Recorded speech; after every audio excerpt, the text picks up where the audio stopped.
Jag blir för stor för den här stan.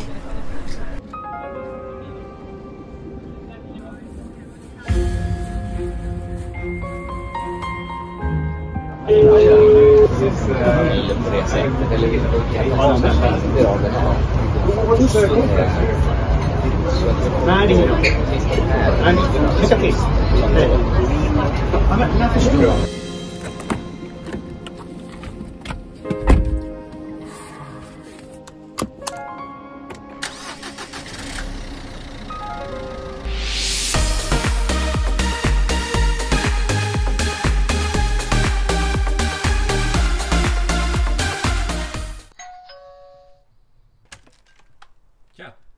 Lars, vi drar till Oslo.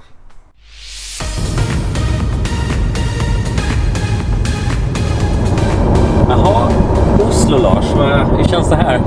Tycker det känns bra, spännande lite va? Ja, lite spännande. Jag vet inte, jag var i Oslo, det var över 20 år sedan jag var där. Jag var i Norge sedan dess, men inte just i Oslo. Inte ens så som jag har åkt Oslos tunnelbana kanske jag gjort, men du då? 4-5 år sedan kanske. 4-5, ja. Så du är experten i gänget kan man säga då? Ja, utifrån det och mig så är jag väl experten då i sådana fall. Ja. Jag känner ändå, vi har ju ändå liksom lite segrar från Stockholm med bagaget och vi har ju ändå liksom, vi ska ju tävla mot 2 andra norska lag. Och de har ju inte gjort det tidigare, men vi har ju ändå lite grann taktik och lite så här, hur upplever man de här 6 timmarna där man tar? Jag tänker den planeringen. Ja, vi har ju ändå en plan. Ja.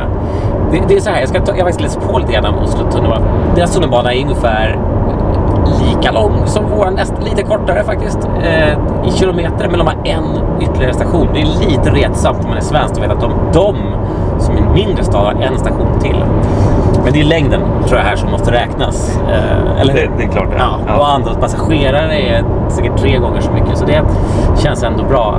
Men det är också lite grann så att vi har ju faktiskt 48 eller 47 stationer vad det nu är som ligger under jord. De har väl kanske bara 13 eller 15 eller det är inte mycket. Nej, det är inte mycket. Lite upplägg här. Vi ska ju börja så långt västerut man kan komma i ett ställe som heter Kolsås, en av slutstationerna. Och så ska vi ta oss så långt österut, så nära Sverige som möjligt då, till ett ställe som heter Västli. Jag tror att det är väl 6 timmar vi ska tillryggalägga. Jag tror det också, kanske blir svårt under 6 timmar. Ja, det tror jag.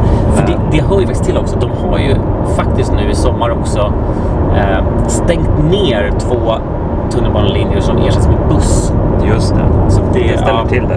Det ställer till det. Jag tänkte att så där skulle vi inte gjort i Sverige, men det är faktiskt så vi gör även i Stockholm nu i sommar. Så att, ja, vi ska se. Det ska bli spännande. Vi har en 15 mil kvar, så är vi i Oslo. Planerar vi lite till då. Gör så.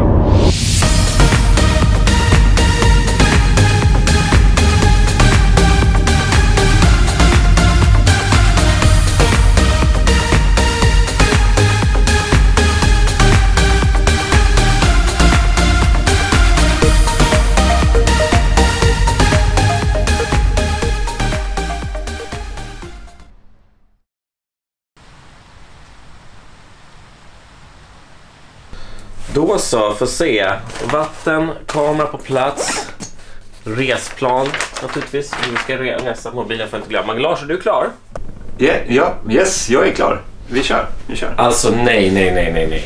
Lars, det där funkar inte. Alltså, vi kan inte se ut som att vi är svenskar. Alltså, vi måste, jag tror att det här, norrmännen är snälla och sådär, men de gillar innerst inne, tror jag, inte riktigt svenskar. Och jag tror att vi måste nog klä oss för att liksom smälta in, se norska ut i princip liksom. Det funkar inte. Nej, jag skulle inte tro det.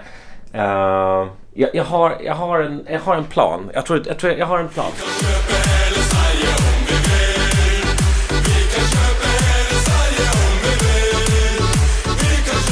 Då kör vi. Dörren är lucka.